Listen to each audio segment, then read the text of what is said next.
Okay, I think this is the fourth session, if we've done everything right. And I asked him about the hat, the Venezuelan hat here, and if there's anything to describe or explain about it. And he started, I said, wait, let's get going. This sounds interesting. Go ahead. Well, when President Hugo Chavez came into power, he wanted to break away with certain symbols that reflected the past. And so he wanted different things.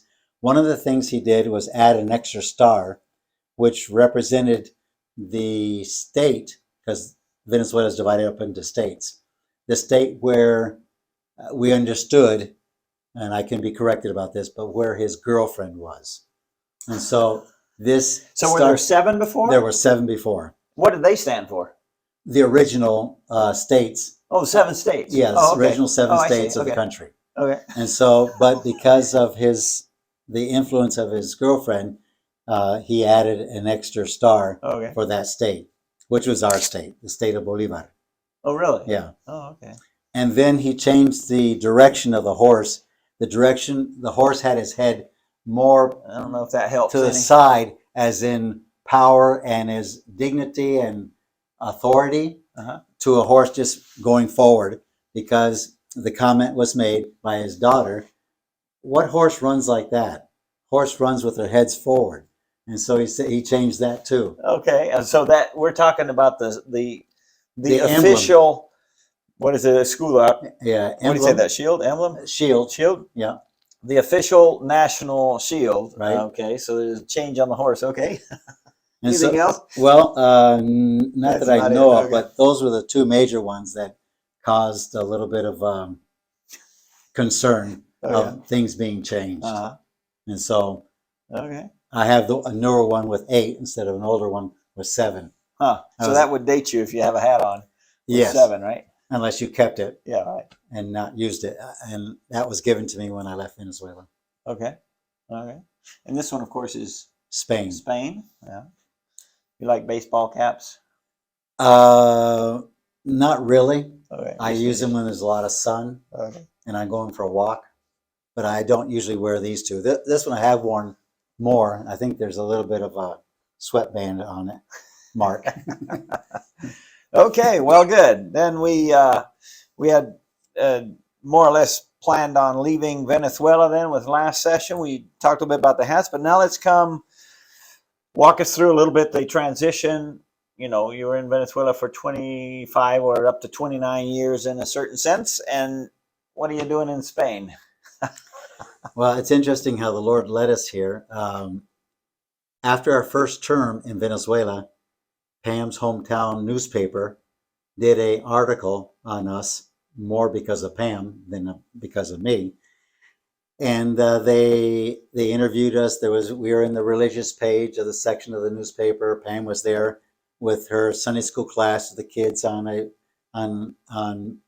bancos, little benches. You mean the Peruvian? I mean Venezuelan. Yeah, Venezuelan Sunday school setting. Class. Okay. And she was there teaching the children. But in the whole interview, towards the end, the lady asked me, "You think you'll just stay there in Venezuela?" And I said, "Yes, I'm just considering even dying, ending up my ministry there in Venezuela." And she said, "If you had to leave, where would you think about going?" Really? She asked you that? Yeah. And I said, if I had to leave, I would consider going to Spain. And so that was 20 years later. When we left Venezuela and we were praying about where to go, my mother-in-law, who kept the article, sent it up to us. And we were considering different countries. Spain was one of them. And when I was reading through the book of Acts, chapters 14, 15, and 16, where the word kept coming up, it seemed right. It seemed right. It seemed right. Yeah. Well, we started getting information about Spain. And to us, it seemed right. And along with this article coming, and I read through it again, I said, "Pam, look what I said 20 years ago in this interview." And it seemed right for us to go to Spain. So the Lord used that. The Lord used His word, that article, and other information we'd gotten about the ministry here in Spain. Okay. So how did that take place? I mean, did you fly from Venezuela to Madrid, or? No, we had to raise more support Oh, well, yeah, I guess because so. in Venezuela we were living off of about $1,000 a month, Oh, wow. and gasoline for $1 filled my tank Oh, really? for $1. Okay. Yeah, it was a Toyota Land Cruiser for the roads and everything. $1. $1, and I said, "Well, I'm not going to be able to do that in Spain." Yeah, I just put in. It's come down Yeah, this morning. exactly. I just put in about $90 in my little car. Yeah. And so I went around. I went to visit pastors that were already supporting us, and did an update, and also went to churches and saying we're in this transition. We're going to Spain after we got authority to do that from our sending church and from the mission. Mhm. I said if each church could add on, I think it was $25 a month, we could make it there in Spain.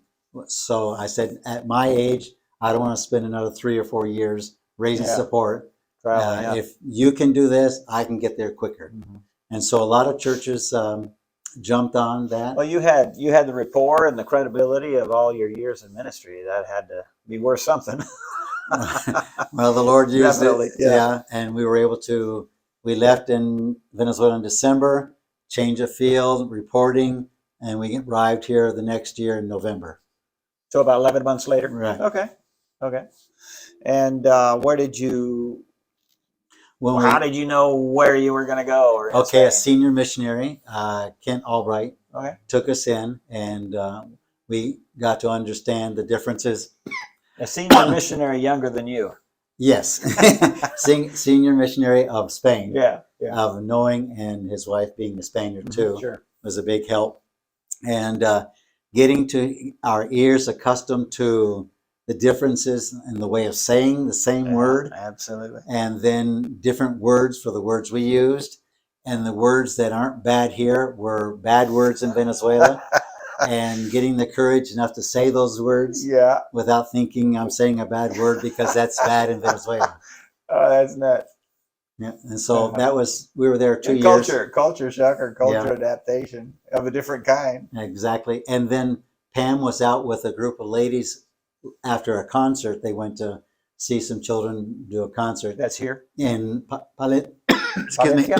Palencia. Uh-huh. No, Placencia. Placencia, yeah. Yeah, where Mark and Hillary Stipp were. Okay, yeah. They were out walking back. It was around after 10. And Pam says, "Aren't you kind of scared to be out this late at night?" Mm-hmm. We would never go out that late at night in Venezuela. Oh, really? Not by ourselves. Okay.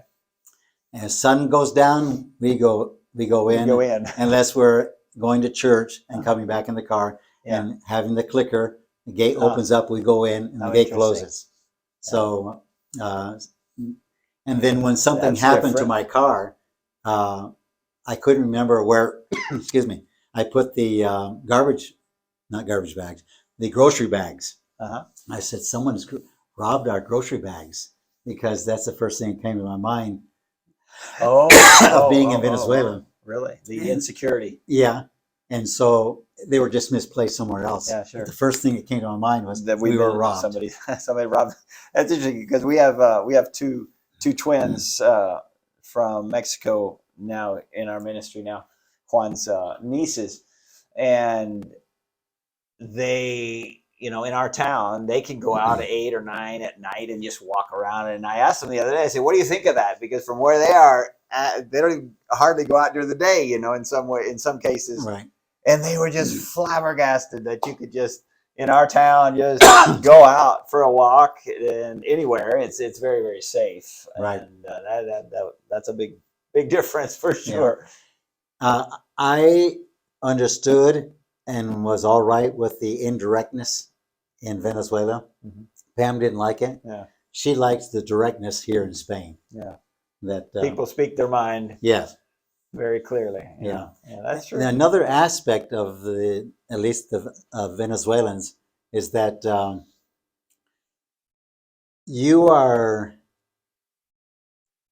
there is a Old Testament respect for people in authority. Mhm. Like when you have the sons of David or Solomon, they said you respect them because they're the son of the king. Yeah. And that's what they did to our children. And they thought when Daniel was going back and wanted to be there but couldn't get a visa to get in, they would have accepted him as the new director or whatever. Oh, I see. Because Right. oh, And I noticed here in Spain, it's not so no, much it's that. not, yeah. So humility comes into place where I was, in their eyes, something. On a pedestal kind Yeah. of thing, and here Here, not much. I'm sitting down. Yeah, well, that's part of being in Spain for Yeah. sure. You nailed that. How interesting. Yeah, so there's different, obviously, completely. I mean, you may have a core language that's the same, but Right. so many other things of life are different. Of course, there are many things here that are very much more comfortable, maybe, or convenient, maybe more yeah. modern, I guess. Yeah, here we don't have to use the car as much because living in the everything's- city, yeah. we just go out grocery shopping, come back. Anything is within walking distance. And here, even in Azuqueca near Madrid, we lived 3 kilometers away from the church, but sometimes I would walk there or to a nearby grocery store. Yeah. So it's a completely different lifestyle. Here we have the bus pass. Oh, do you? Yes. Okay. And so we use that. On and off, or is it just much cheaper? It's Here- it's This is cheaper Logroño. because it's for those who are 65 and Okay. over, Yeah. and it's only 25 cents a ride. Oh, wow. Yeah, that's good. And so it's a lot cheaper than moving a car. And the buses here are nice buses. They're Yes. not. They're not. That's not for quote unquote lower class. That's where everybody goes, unless they have to take a car. Right. They're very, very good. In fact, in our area, they make a lot of the buses. Ediza, we have the company that makes buses for all over the country and really the world. Okay, so you came here. You were in Plasencia. Well, you were in Salamanca. Salamanca For about 2.5 years. 2.5 years, and then you went to Madrid at some point, right? Or the Right. or Azuqueca. When Jonathan Lyons was leaving Spain, he asked me if I would help graduate the work, take over the work he started. And there was a campus of the seminary there. Oh, yeah. I said I would help him do that. And transition it into a self-supporting church. And there again, looking for someone. I told the deacons, I said, Jonathan says you're ready to be autonomous. And it said, so I'll be here 3 to 5 years. It ended up being 8, but I knew that I was going to help that church to become autonomous and look for the goal, and also look for a man that God was working in his life. And that became Marco Iturralde. Yeah. And have the joy of working with him and turning that work over. So we were there, excuse me, 2.5 years in Salamanca, then 8 years in Azuqueca. Which is about, what, 30 minutes from Madrid? Yeah, more? depending on the traffic. For sure.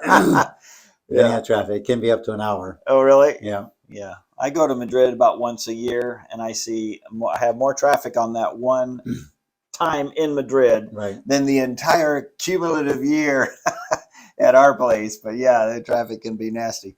So basically in Azuqueca, you did what you were doing in Venezuela, as in coming alongside, training, looking at who are the candidates spiritually and have the qualifications, and then going forward. It takes longer. Everything takes longer here in the ministry, I think, than you might expect. But in the end, it was done. Praise the Lord. One thing that I challenged the folks in Venezuela at the Bethesda Baptist Church, I challenged them, even in their poverty, they can support a national pastor. And I said, you just need to figure out ways to do that, but it's your responsibility. And that's what I said to the folks at Azuqueca Church. I said, we can start small, but we need to get to a point where he's full-time dedicating his studies and his visitation to the ministry. And so they took first step was 500 euros a month. Mhm. The next step was 1,000 a month. Now they had their buildings paid, right? Paid for, Yes. Mhm. Uh, which is critical here in Spain if you're Yes. going to do that. Almost. Yeah. they had one side because they ended up acquiring another side. Excuse me. Mhm.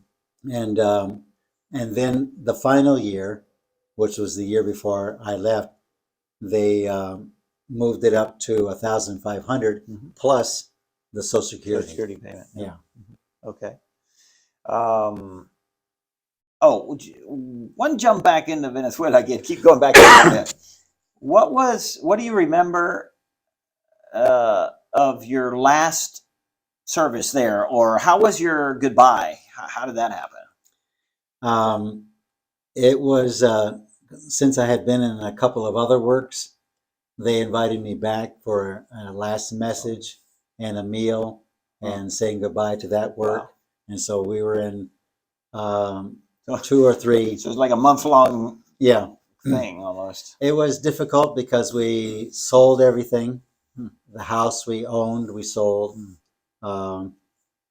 But because of the fast exchange rate, we lost a lot I bet you. of equity. Yeah. And so we used that money of what was left over from the sale of the house to help us rent here in Spain Okay. instead of buying something in Oh, Spain, which helped us to get here sooner than we had to raise Sure. all the extra Okay. support. Okay. Okay, I had a couple of things, special ministry friends or special people along the way. You more or less, you mentioned that at least from the American before Venezuela context, anything in about Venezuela, any people connected to the Venezuela ministry that you would want to mention at all in any way, whether Venezuelan or missionary or Yeah. whatever? I have down here people like Peter and Gail that came along after we had been by ourselves for over 10 years in the ministry. There they came to help us. As far as Venezuelans, Miguel Eustice and his wife You mentioned Clara, they are now in charge of the work of the church and also the Bible Institute. Miguel Campo was a faithful man in our church. He's now in Ecuador, Cuenca, pastoring, ministering there. Edgar Alvarez, who was youth director, worked with me, beside me. He's now in Brazil working with the refugees of Venezuela in Really? Brazil. Oh, And Antonio Liscano, who was, I met his father. Antonio is down in Almeria. right. His father, I asked his father to come along and work with me in the new church plant because I saw his interest in the ministry. So Antonio is Venezuelan. Yes. Oh, okay. Yeah. He met Elizabeth in Mexico at the university. UCLA? Yeah, Okay. at UCLA. Okay. And then Mari Pitzer, the Marilyn Pitzer, the single missionary lady, Yeah. Oh, yeah. with Up on the island or whatever. yeah, Warao Indians. Is she still there? No, she's retired, but Okay. she still continues revision of the Warao Bible. Oh, wow. And so they have a couple of Warao men that she connects with monthly to go over. How many? What a population are we talking about? Well, on the island, there are about over 300 people on the island, but there are over 30,000 Warao people. Oh, wow. Different places. So they want Bibles International related to our mission. They help in the translation of different languages New throughout the Testaments world. and full Bibles and all that. Okay. Wow. Okay. Well, sounds good. Here in Spain, I want to mention absolutely. Since I was new and I came to Madrid area, there was something that happened in the past that caused division among missionaries. And so I understood a little bit about it, but I wanted to remain ignorant about it also. So it was very interesting that the Lord opened up for me an opportunity to meet with certain ones where the division had taken place. And I met with them, had coffee with them, ate with them. And from a completely outside. Exactly. I was part of the problem because of the mission I was with, but I was not the problem. Yeah. And so I wanted to reestablish at least a connection and a friendship. Mm-hmm. And so the Lord opened that up Okay. with Marvin and with Mario. Okay. Seemed like the two at that moment were the influential Yeah. ones. And they helped me Mm-hmm. with the Bible Institute being something not universal, but accepted in the Madrid area. Mm-hmm. Yeah, generally across Right. all mission board lines. Exactly. And all that, And the funny thing happened was, yeah. Mario is Levon Waters, for those who know him in English. okay, thank you, yeah. So an interesting thing happened. Marvin invited me to speak at their graduation. But I got there with Pam to the place where the graduation was to be the speaker. It wasn't anybody graduating, but it was the end of the year Yeah. meeting, Ceremony. clausura. And so when I got there, I was looking for him. He wasn't there. His wife got sick and he had to stay home. So I'm with all of these people who don't know me and I don't know them. And so I was introduced and spoke at their end of the year meeting. And it was just very uncomfortable, but I praise the Lord for it. Mm-hmm. And that helped break down barriers Okay. to be able to work more together, Mm-hmm. even though there are some differences.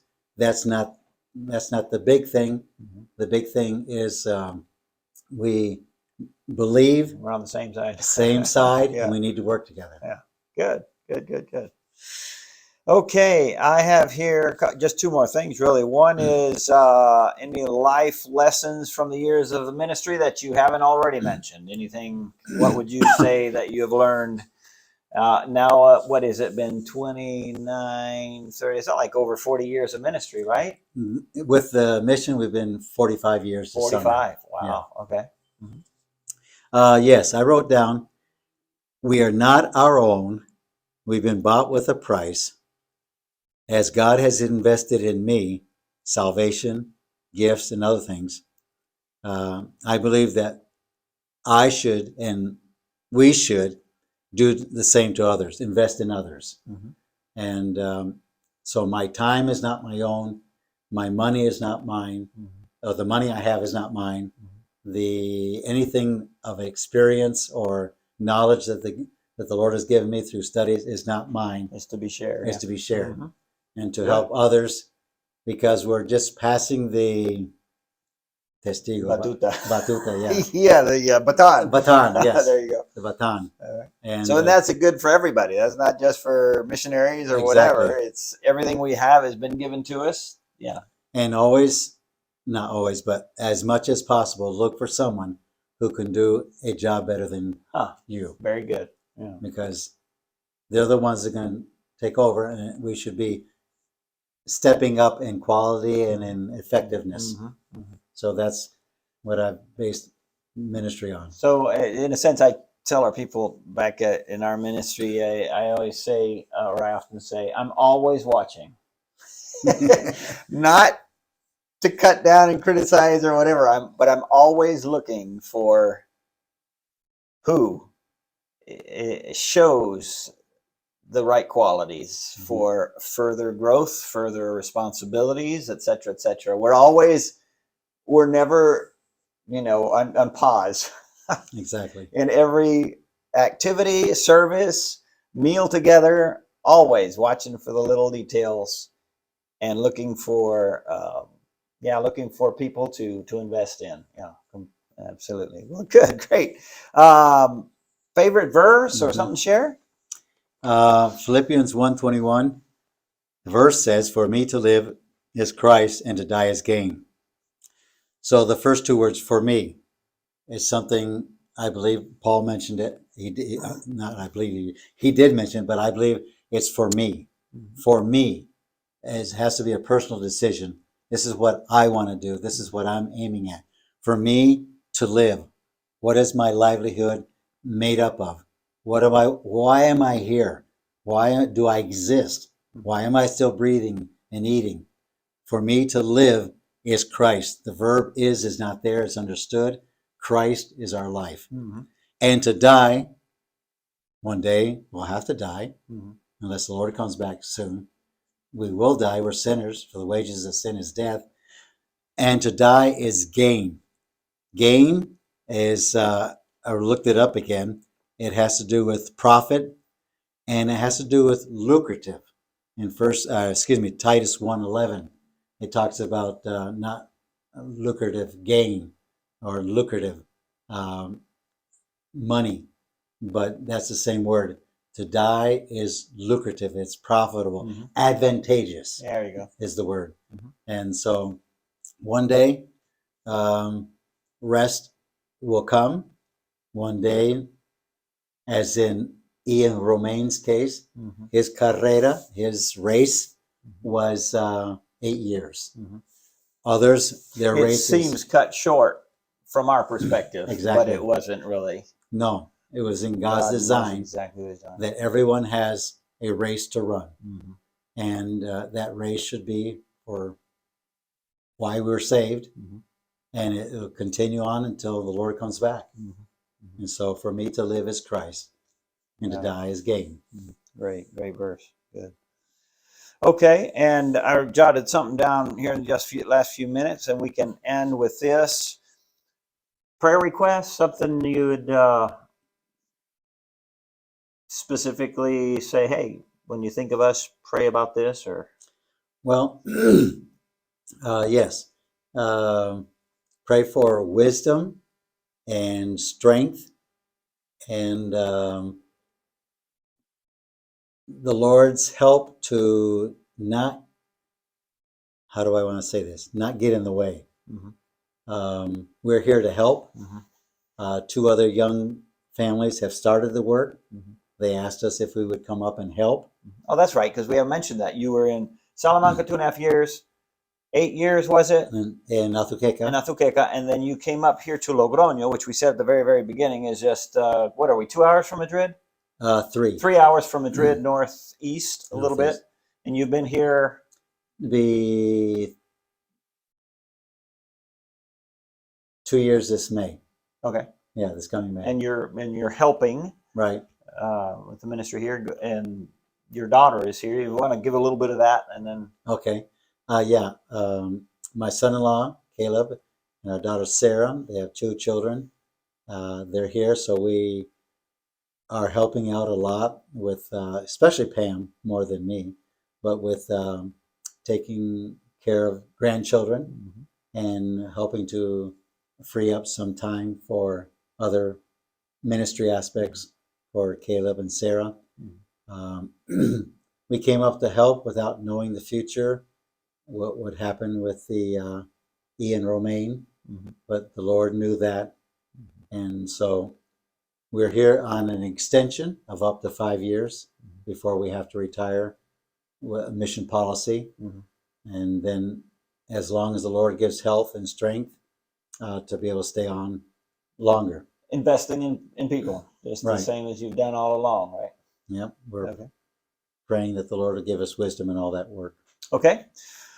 Well, thank you. I'd say, ask questions, but that wouldn't make any sense. So I've enjoyed it. It's been great. It is now, almost 4 o'clock here. So we've been at it much of the day, and it's been a blessing. And I thank you for being willing. You've done a great job. I knew you would, but I know at first it wasn't the most exciting thing.